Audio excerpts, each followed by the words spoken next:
नमस्कार, स्वागत है आप सबका ऑनलाइन क्लासेस में। मैं डॉक्टर नीलम द्विवेदी, प्रवक्ता भूगोल जेबीएस हिंदू कन्या inter college Saharanpur. Online classes के सीरीज़ में आज हम क्लास 12 भूगोल प्रयोगात्मक में लेसन 1 जिसका नाम है आंकड़े, स्रोत एवं संकलन का अध्ययन करेंगे। तो आइए शुरू करते हैं अपने लेसन को, आंकड़े, स्रोत एवं संकलन। बच्चों, जैसा कि आप स्क्रीन पर दिखाए गए मानचित्र में देख रहे हैं कि इसमें भारत के विभिन्न शहरों जैसे दिल्ली, अहमदाबाद, मुंबई, नागपुर, कोलकाता और चेन्नई, इन मुख्य शहरों में दिखाए गए तापमान को देख रहे हैं। और इस दिखाए हुए मानचित्र में आप भारत के विभिन्न राज्यों में वार्षिक वर्षा दिखाई गई है। इस प्रकार की सूचनाएं आपने पिछली कक्षाओं में अध्ययन किया है या फिर इन सभी सूचनाओं को आपने न्यूज़ चैनल के न्यूज़ के अंत में या फिर न्यूज़पेपर में देखी होंगी। क्या आपने कभी सोचा है कि ये सूचनाएं क्या हैं, ये आंकड़े कहाँ से एकत्र किए जाते हैं? आज हम इन सभी सूचनाओं और आंकड़े क्या हैं, इनके प्रकार, इन सभी का अध्ययन इस अध्याय में करेंगे। सबसे पहले हम देखेंगे कि इस लेसन में हमें किन महत्वपूर्ण बिंदुओं को पढ़ना है। तो इसमें पहला बिंदु है आंकड़े किसे कहते हैं, आंकड़ों के प्रकार, आंकड़ा और सूचना के बीच अंतर, आंकड़ों का संग्रह और प्रस्तुतिकरण, आंकड़ों का वर्गीकरण, आवृत्ति बहुभुज या फ्रीक्वेंसी पॉलीगॉन और अंत में ओजाइक। ये हमारे महत्वपूर्ण बिंदु हैं जिनको आज हम इस लेसन में अध्ययन करेंगे। तो सबसे पहले हम देखेंगे हमारा महत्वपूर्ण बिंदु जो है आंकड़े किसे कहते हैं। आंकड़े भौगोलिक परिघटनाओं, मानवीय क्रियाओं तथा उनके बीच अंतर संबंधों का संख्यात्मक अथवा मात्रात्मक मापन आंकड़े कहलाते हैं। दूसरे शब्दों में संख्यात्मक सूचनाएं आंकड़े कहलाती हैं। कहने का तात्पर्य यह है जो भौगोलिक परिघटनाएं हैं, भौगोलिक परिघटनाएं यानी हमारे वातावरण के चारों ओर जो घटित घटनाएं हैं और मानवीय क्रियाएं, वातावरण में रहने वाले मनुष्य और उसकी क्रियाएं तथा उनके बीच अंतर संबंधों का संख्यात्मक, भौगोलिक घटनाएं, मनुष्य और इनके बीच के जो अंतर संबंध का संख्यात्मक, संख्या के रूप में अथवा मात्रा के रूप में जो मापन है वह आंकड़े कहलाते हैं। दूसरे शब्दों में संख्यात्मक सूचनाएं आंकड़े कहलाती हैं, अर्थात जो संख्या के रूप में हमें सूचनाएं प्राप्त होती हैं उन्हें हम आंकड़े कहते हैं। अर्थात किसी भी क्षेत्र में घटनाओं, किसी भी बीमारी, वर्षा, तापमान, जनसंख्या आदि की सूचना हम संख्याओं के माध्यम से प्राप्त करते हैं। कहने का तात्पर्य यह है कोई भी सूचना, वह चाहे तापमान हो, वर्षा हो या बीमारी हो, हम देखते हैं अगर कहीं भी किसी भी प्रकार की बीमारी है, वर्तमान परिप्रेक्ष्य में आप ले लीजिए, हमारे यहाँ कोविड-19 जो महामारी चल रही है, इसकी सूचना भी हम प्रतिदिन आए दिन आंकड़ों के माध्यम से प्राप्त करते हैं। कितनी संख्या है और कितने ग्रस्त है बीमारी से, तो यह सूचना हमें किस माध्यम से प्राप्त हो रही है? आंकड़ों के माध्यम से। इसके अलावा हम देखते हैं ये जो वर्षा है, वर्षा भी हमें कहीं अधिक हो रही है, कहीं कम है, तो अधिक या कम होना यह सूचना है एक गुणात्मक सूचना। लेकिन वर्षा कितनी हो रही है, मिलीमीटर में 5 मिलीमीटर या 10 मिलीमीटर हो रही है, यह सूचना कहलाएगी आंकड़े के रूप में। ठीक है। और इसके अलावा हम देखते हैं जनसंख्या, जनसंख्या आदि की सूचना हम संख्याओं के माध्यम से प्राप्त करते हैं। जनसंख्या कहीं अधिक है, कहीं कम है और कितनी है, 10,000 है, 20,000 है, किसी भी क्षेत्र में फॉर एग्जाम्पल, तो यह सूचना हमें आंकड़े के माध्यम से प्राप्त होती है। और इसके अलावा जब भी हम देखते हैं सूचना जो हम प्राप्त करते हैं, यदि यह सूचना एक संख्या में है यानी कम संख्या में है, तो यह सूचना जो है इसे हम कहेंगे डेटम। और यही सूचना जब संख्याओं की मात्रा अधिक हो तब इसे हम डेटा कहते हैं। अर्थात सूचना जब एक संख्या में है तो उसे डेटम कहेंगे और सूचना या संख्याओं की मात्रा जब अधिक है फिर इसे हम डेटा कहते हैं। इस प्रकार से आंकड़े परिभाषा से हमें यह ज्ञात होता है कि आंकड़े हैं एक मुख्य रूप से संख्यात्मक सूचना, संख्या के रूप में प्राप्त सूचना हमें आंकड़े कहलाती है। दूसरा बिंदु हमारा है आंकड़ों के प्रकार। आंकड़े मुख्य रूप से दो प्रकार के हैं। प्रथम है प्राथमिक आंकड़े और दूसरा है द्वितीयक आंकड़े। तो आइए हम देखते हैं प्राथमिक आंकड़े या प्राइमरी डेटा किसे कहते हैं। प्राथमिक आंकड़े जो आंकड़े प्रथम बार व्यक्तिगत रूप से अथवा समूह द्वारा किसी संस्था या संगठन द्वारा एकत्र किए जाते हैं उन्हें आंकड़ों के प्राथमिक स्रोत कहते हैं। कहने का तात्पर्य यह है कि प्राथमिक आंकड़े मौलिक होते हैं और इस आंकड़ों को प्राप्त करने के लिए हम पर्टिकुलर किसी क्षेत्र में स्वयं जाते हैं जानकारी प्राप्त करने के लिए, या फिर किसी समूह के द्वारा वहाँ की सूचना प्राप्त करते हैं, या फिर किसी संस्था के द्वारा। अब इसमें हम क्या करते हैं, सूचना को प्राप्त करने के लिए फॉर एग्जाम्पल मान लीजिए जनगणना है। जनगणना में हम क्या करते हैं, किसी क्षेत्र में स्वयं गए और स्वयं जा करके एक एक घर में एक एक व्यक्ति से वहाँ की सूचना प्राप्त करते हैं जनगणना से संबंधित। तो यह क्या है, हमारी अपनी मौलिक सूचना है और वह सूचना क्या है, प्राथमिक सूचना हो जाएगी हमारी। और इसके अलावा जब भी यह आंकड़े किसी संस्था के द्वारा भी प्राप्त किए जाते हैं या फिर संगठन के द्वारा प्राप्त किए जाते हैं और यह क्या कहलाएंगे, प्राथमिक आंकड़े, या इन्हें हम कच्चे आंकड़े भी कहते हैं क्योंकि ये मौलिक होते हैं। और इन आंकड़ों को हम या तो इंटरव्यू के माध्यम से, क्वेश्चनरीज के माध्यम से, या फिर डेल्फी टेक्निक, या फिर प्रोजेक्टिव टेक्निक, या फिर फोकस ग्रुप इंटरव्यू के माध्यम से प्राप्त करते हैं। इन सभी में जैसे इंटरव्यू मेथड है, इसमें हम ये देखेंगे कि किसी भी क्षेत्र की अगर हमें सूचना प्राप्त करनी है तो हम क्या करेंगे, एक व्यक्ति का साक्षात्कार लेंगे। तो इसमें सूचना प्राप्त करने के लिए, आंकड़े प्राप्त करने के लिए आवश्यक है कि जिस व्यक्ति से हम उस क्षेत्र की जानकारी प्राप्त करना चाहते हैं, हमारी भाषा शैली बहुत ही सरल होनी चाहिए और मधुर होनी चाहिए, जिससे कि वह हमारे द्वारा पूछे गए प्रश्नों का उत्तर आसानी से दे सके। और इसके अलावा इसमें थोड़े से मुश्किल ये आती है कि वह व्यक्ति के मूड पर डिपेंड करता है, उसके पास समय अभी है हमारे लिए या नहीं है। तो प्राथमिक आंकड़े प्राप्त करने के लिए थोड़ा सा कहीं ना कहीं मुश्किल भी आती है, लेकिन जो भी आंकड़े हमें प्राप्त होते हैं वे होते हैं मौलिक। इसमें हमने कभी देखा है, कभी कभी आपने भी इस चीज़ का अनुभव किया है कि आपके क्षेत्र में भी जो रिसर्चर हैं उस क्षेत्र की सूचना प्राप्त करने के लिए आते हैं और आपसे बहुत ही मधुर और सरल भाषा में आपसे संबंधित क्षेत्र की सूचना प्राप्त करते हैं, है ना। तो इस प्रकार से यह सूचना क्या होगी, मौलिक होगी। इन्हें कच्चे आंकड़े भी कहते हैं या प्राइमरी डेटा भी कहते हैं। इसके बाद है द्वितीयक आंकड़े या सेकेंडरी डेटा।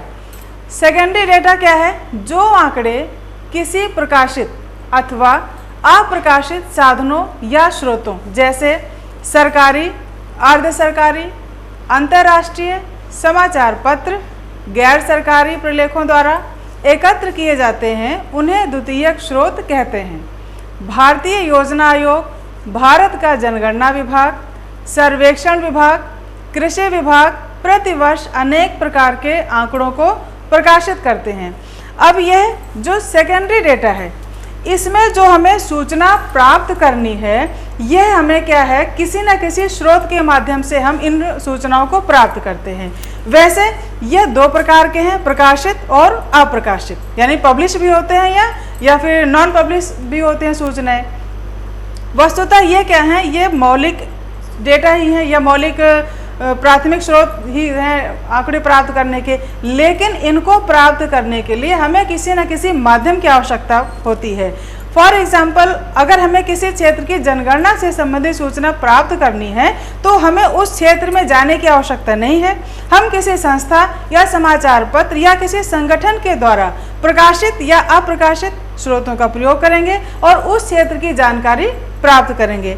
और यह कार्य जो है भारतीय योजना आयोग, भारत का जनगणना विभाग, सर्वेक्षण विभाग या कृषि विभाग इस क्षेत्र की इस प्रकार की सूचनाओं को हमारे लिए प्रदान करता है। और इसमें अगला महत्वपूर्ण बिंदु हमारा है आंकड़ा और सूचना के बीच अंतर। आंकड़ा क्या है और सूचना क्या है, इनके बीच में अंतर।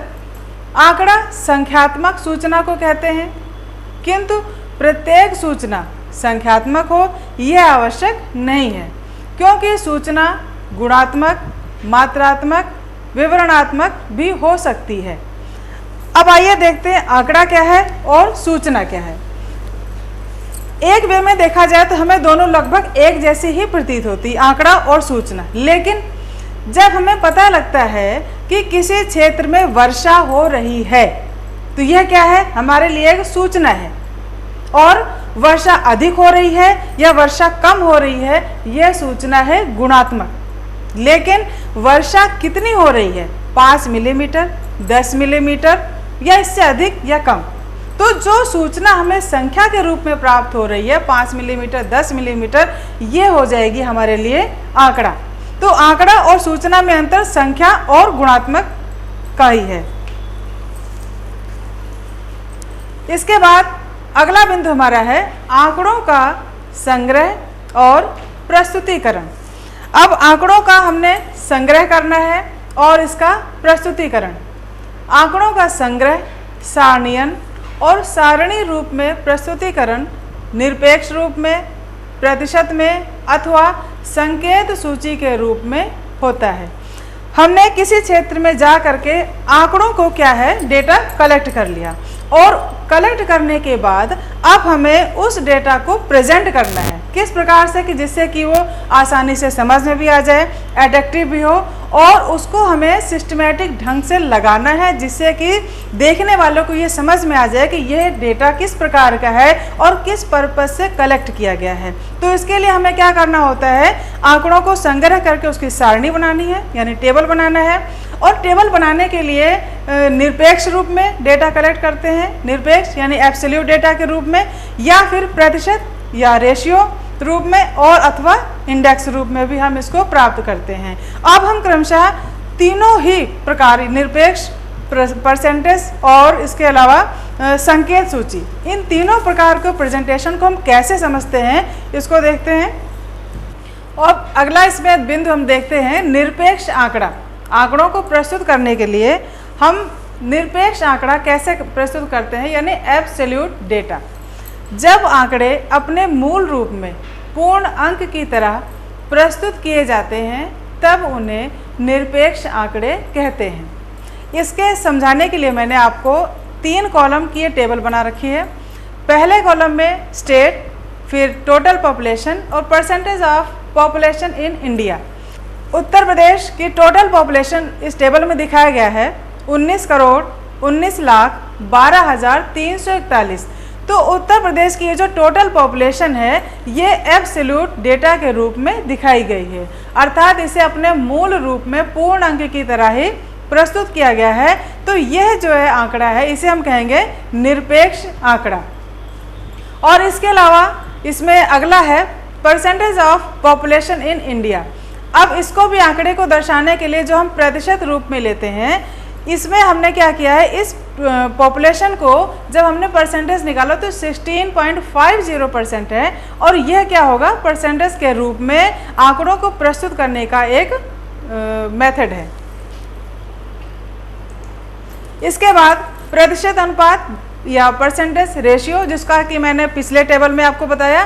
कई बार आंकड़े प्रतिशत अथवा अनुपात के रूप में सारणीबद्ध किए जाते हैं, जैसे साक्षरता दर, जनसंख्या की वृद्धि दर, और इस जनसंख्या की वृद्धि दर को परसेंटेज के रूप में आपको पिछली टेबल में बताया गया है। फिर है सूचकांक। आंकड़ों को प्रदर्शित करने के लिए हम सूचकांक या इंडेक्स नंबर का प्रयोग करते हैं। तो इंडेक्स नंबर भी आंकड़ों के प्रेजेंटेशन का एक बहुत ही उचित माध्यम है। तो देखते हैं इंडेक्स नंबर क्या है।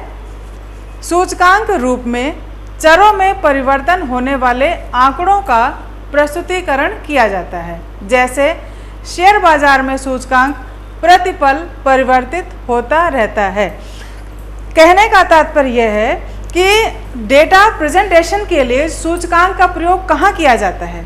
तो जो चर हैं, जो अंक हैं उनमें निरंतर जो परिवर्तित होते रहते हैं, परिवर्तित होने वाले चरों को प्रेजेंट करने के लिए हम किसका प्रयोग करते हैं? इंडेक्स नंबर का। फॉर एग्जाम्पल शेयर मार्केट है, शेयर मार्केट में प्रतिदिन, प्रतिपल या प्रति क्षण परिवर्तन होते रहते हैं, तो इस होने वाले परिवर्तन को हम क्या करेंगे? इंडेक्स नंबर के माध्यम से प्रयोग करेंगे। और यह इंडेक्स नंबर इकोनॉमी के क्षेत्र में, ज्योग्राफी के क्षेत्र में, हर एरिया में हम इसको इंडेक्स नंबर को प्रेजेंट करते हैं। अगला बिंदु हमारा आंकड़ों का वर्गीकरण, क्लासिफिकेशन ऑफ डेटा। आंकड़े आसानी से समझ में आ जाएं, इसलिए इन्हें वर्गीकृत करना आवश्यक है। आंकड़ों को वर्गीकृत करने की 4 विधियां हैं। पहली है वर्ग अंतराल बनाना, दूसरा साधारण आवृत्ति, संचयी आवृत्ति और आवृत्ति बहुभुज। इन 4 विधियों के माध्यम से हम आंकड़ों को क्लासिफाई करते हैं। अब इन चारों विधियों में से हमें कौन कौन सी मुख्य विधियां हैं उनको हम देखते हैं, जिससे कि आंकड़े हमें आसानी से समझ में आ जाएं। आंकड़े कलेक्ट करने के बाद हम क्या करते हैं? एक टेबल में उसको कलेक्ट कर लेते हैं और इस टेबल को हम देखते हैं आपको किस प्रकार से हमने इसे कलेक्ट किया है। यह टेबल 1 है। इस टेबल में एक क्षेत्र में प्राप्त किए गए इन सभी आंकड़ों को कलेक्ट किया गया है। अब ये आंकड़े एक संख्या के रूप में है।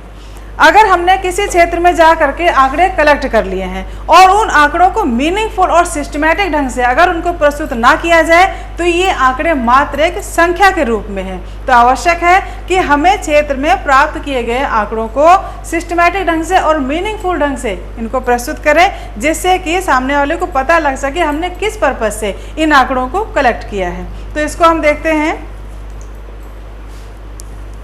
जब एक बार वर्गों की संख्या और प्रत्येक वर्ग का उचित अंतराल निश्चित कर लिया जाता है, तब कच्चे आंकड़ों को वर्गीकृत किया जाता है। कच्चे आंकड़े अर्थात प्राइमरी डेटा, जैसा कि तालिका संख्या 2 में दिखाया गया है। इसमें 4 कॉलम है। वर्ग अंतराल 0 से 10, 10 से 20 और 20 से 30। अब यह प्राइमरी डेटा यानी कच्चे आंकड़ों की संख्या, और थर्ड कॉलम में मिलान चिन्ह या टैली मार्क्स और व्यक्तियों की संख्या। हमें देखना यह है कि 0 से 10 जो टेबल हमने दिखाई थी, उस टेबल में 0 से 10 का हमने एक वर्ग बना लिया है, और टेबल में सेकंड कॉलम में इसमें 0 से 10 के बीच में जो संख्याएं हैं यहाँ हमने लिख दी है। तो 0 से 10 के बीच में जो संख्याएं कवर कर रही हैं 2, 2, 9, 6, इसका हमें टैली मार्क्स बनाना है। तो मिलान चिन्ह या टैली मार्क्स बनाने के लिए पता है सभी को, या 4 वर्टिकल लाइनें हम खींचते हैं। तो 0 से 10 के बीच में 4 संख्याएं हैं, तो हमने इसे 4 वर्टिकल लाइन खींच दिया, और व्यक्तियों की संख्या कितनी है यहाँ पर नंबर लिख दिया 4। उसके बाद 10 से 20 वर्ग अंतराल में संख्याएं कितनी हैं? 10, 15, 18, 12 और 17, और इनकी संख्या है 1, 2, 3, 4, 5। और इसका टैली मार्क्स बनाने के लिए 4 वर्टिकल लाइन, और ऊपर से हम 5वीं क्रॉस कर देंगे ऊपर से नीचे, यानी लेफ्ट टू राइट, और इनकी संख्या हम लिख देंगे 5 या 5। इसी प्रकार से तीसरे कॉलम में भी 20 से 30 के बीच में संख्याएं हैं हमने जो कवर की हैं, ये दी गई हैं 22, 28, 26, 22, 28 और 25। ये 30 के अंडर 30 हैं, और इनकी संख्या है 1, 2, 3, 4, 5 और 6।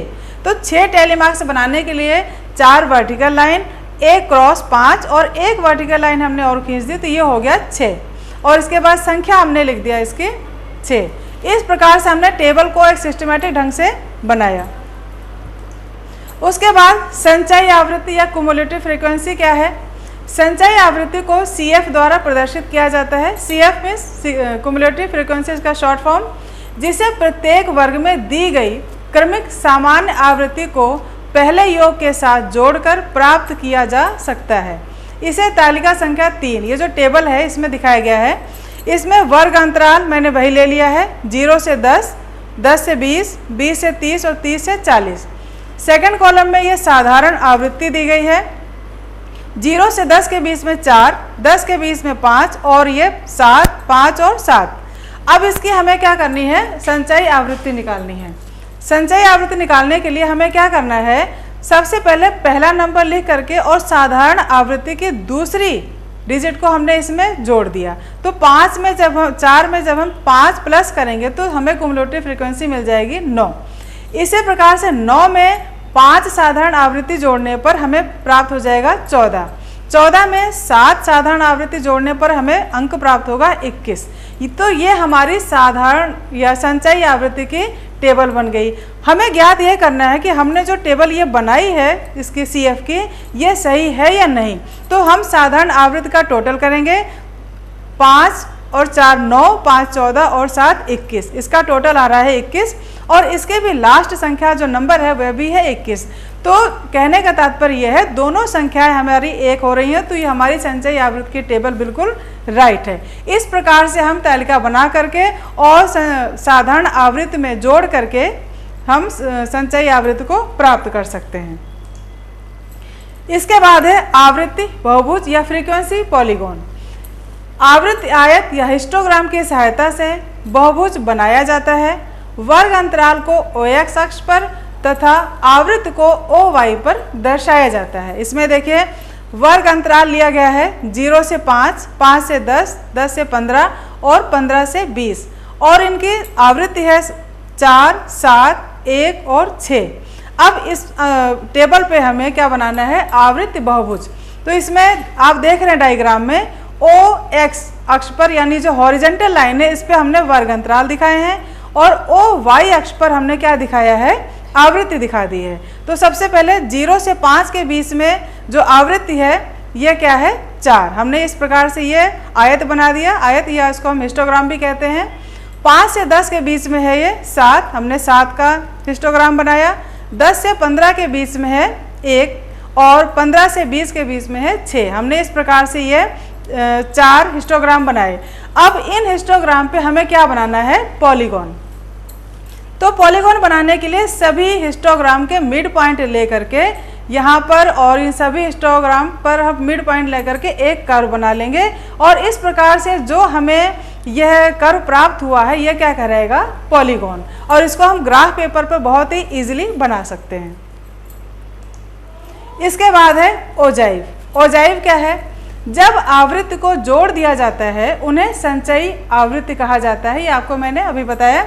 और जिस सारणी में सूचीगत किए जाते हैं उन्हें संचयी आवृत्ति सारणी कहते हैं।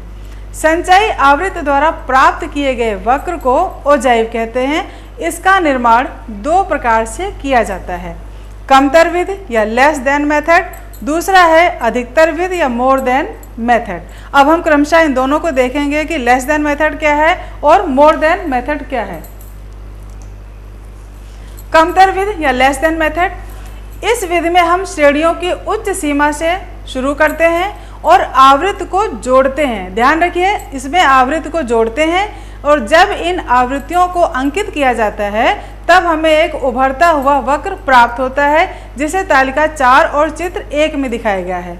इसमें देखिए लेस देन मेथड में हम क्या करते हैं, उच्च सीमा से शुरू करते हैं। तो 0 से 10 के बीच में उच्च सीमा हमारी है 10 और 10 के जो अधिक है ये क्या है, 4। हमारी संचयी आवृत्ति को हमने जोड़ा है पिछले टेबल से।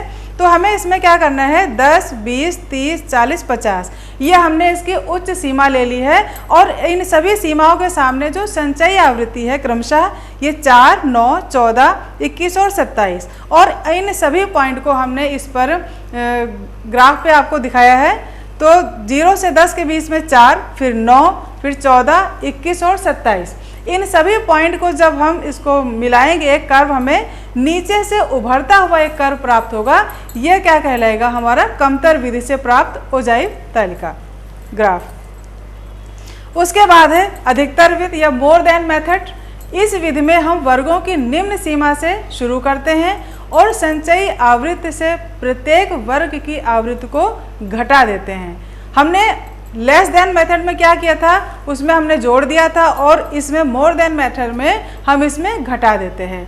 जब यह आवृत्तियां अंकित की जाती हैं तब हमें एक गिरता हुआ वक्र प्राप्त होता है जिसे तालिका संख्या 5 और चित्र संख्या 2 में दर्शाया गया है। इसमें हम क्या करेंगे, निम्न सीमा यानी 0 से 10 में हम इधर की जो सीमा है 0, 10, 20, 30, 40, 50 ये सीमा लेंगे और इसमें क्या करेंगे, संचयी आवृत्ति को हम घटाएंगे। तो घटाने पे हमने इसमें देखा है कि इस वर्टिकल हॉरिजॉन्टल लाइन पे हमने वर्ग अंतराल लिया है और वर्टिकल लाइन पे हमने क्या लिया है, CF या क्यूमुलेटिव फ्रीक्वेंसी। अब इनको जब क्रमशः हम मिलाएंगे 60 और ये 56, 51, 44, 38 और 28, हमें क्या है, एक गिरता हुआ वक्र प्राप्त होगा और ये क्या कहलाएगा, हमारा अधिकतर विधि या मोर देन मेथड ओजाइव। इस प्रकार से हम आंकड़ों को और बहुत ही सरल विधि से प्रस्तुत कर सकते हैं। बच्चों, आज हमने इस अध्याय में क्या सीखा? आज हमने आंकड़े किसे कहते हैं, आंकड़ों के प्रकार, आंकड़ा और सूचना के बीच अंतर, आंकड़ों का संग्रह और प्रस्तुतिकरण, आंकड़ों का वर्गीकरण, आवृत्ति बहुभुज या फ्रीक्वेंसी पॉलीगॉन और अंत में ओजाइव किसे कहते हैं। गृह कार्य से संबंधित कुछ प्रश्न दिए गए हैं। आंकड़े किसे कहते हैं, आंकड़ों के प्रकार बताइए। दूसरा, दिए गए आंकड़ों के अनुसार बहुभुज आवृत्ति बहुभुज की रचना कीजिए। आंकड़ा और सूचना के बीच अंतर क्या है, और अंतिम प्रश्न है ओजाइव किसे कहते हैं। आशा है आपको यह अध्याय समझ में आ गया होगा। तो मिलते हैं अगले लेसन के अगले वीडियो में। तब तक के लिए टेक केयर, थैंक यू।